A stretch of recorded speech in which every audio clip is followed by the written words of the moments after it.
Christophe Brachet, 2022 CHIFOUMI Production Trésor Film Studio Canal France 3 Cinéma Christophe Brachet, 2022 CHIFOUMI Production Trésor Film Studio Canal France 3 Cinéma Alerte film poignant.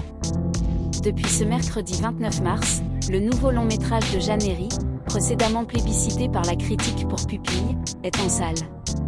À la limite entre fiction et documentaire, celui-ci s'intitule Je verrai toujours vos têtes. Le sujet la justice réparatrice.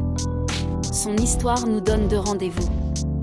Le premier, en prison dans un cercle la parole composée 3 hommes condamnés pour des vols avec violence et 3 victimes ces actes.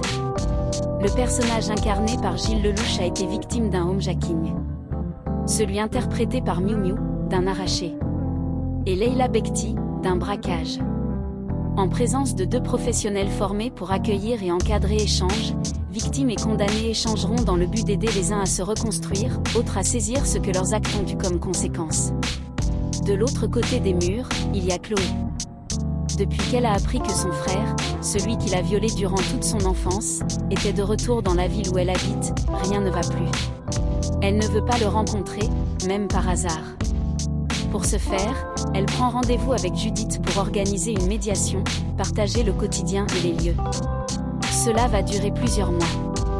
J'ai vraiment vécu la première scène de l'intérieur. Les 2 affaires donnent lieu à des face-à-face tendus, troublants dans leur approche vérité et éclairant sur le fonctionnement la justice restaurative, méconnue justice mise en place en 2014 à l'initiative Christiane Taubira.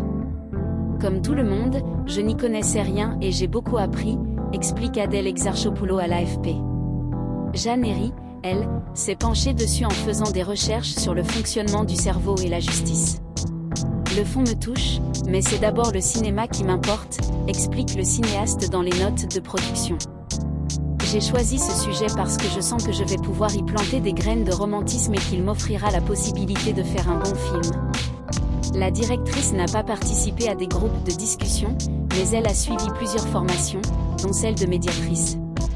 J'ai vraiment vécu la première scène du film de l'intérieur, jouant tour à tour bourreau et victime devant des apprentis animateurs, raconte-t-elle. Témoignages importants. Jeanne Herry a pensé son film comme une enquête. Elle a recueilli une quantité impressionnante de témoignages en collaboration avec Noémie Micoulet, qui travaille à l'Institut français de justice restaurative. Compte tenu des charges très lourdes retenues contre lui, le coupable avait été arrêté et condamné malgré ses démentis. Cependant, ce couple avait besoin de savoir si c'était vraiment lui. Ils ont demandé à le rencontrer, le gars a accepté. Ils se sont longuement préparés. Lors de l'entretien, la seule question qu'ils lui ont posée a été « On veut savoir si c'est toi ». Il a répondu « Oui, c'est moi. Merci, au revoir ». Ça a été la rencontre, mais c'était tellement intense, raconte le cinéaste, toujours dans les notes de production. Comme dans son film, les victimes expriment leur détresse et leur colère. De là naissent des échanges avec les agresseurs, dont ils découvrent la dimension humaine, leur permettant parfois de s'interroger sur leur parcours de vie. J'ai été suivie par un psy pendant 3 ans et là, en 3 heures, tu m'as débloqué, souffle une Leila Bekti en caissière abattue à l'adresse d'un des braqueurs condamnés joué par Dali Bansala. Depuis lui a dit qu'il n'avait aucun souvenir des visages des personnes à voler, elle est rassurée. 83 mesures en cours, l'idée est de dire ce que l'auteur a commis est un acte inacceptable. Mais il est avant tout un être humain. Pour qu'il puisse réintégrer la société dont son acte l'a exclu, comment peut-il rendre compte de son crime et aider à réparer la victime ? Explique Noémie Micoulet, toujours dans les notes de production. Les individus condamnés pour leur acte doivent avoir une reconnaissance au moins partielle de leur culpabilité, ajoute Jeanne Herry. Et c'est parce qu'ils ont déjà cette reconnaissance que la confrontation avec les victimes peut potentiellement achever leur responsabilité. Noémie Micoulet précise que 83 mesures concernant 131 bénéficiaires sont mises en place cette année.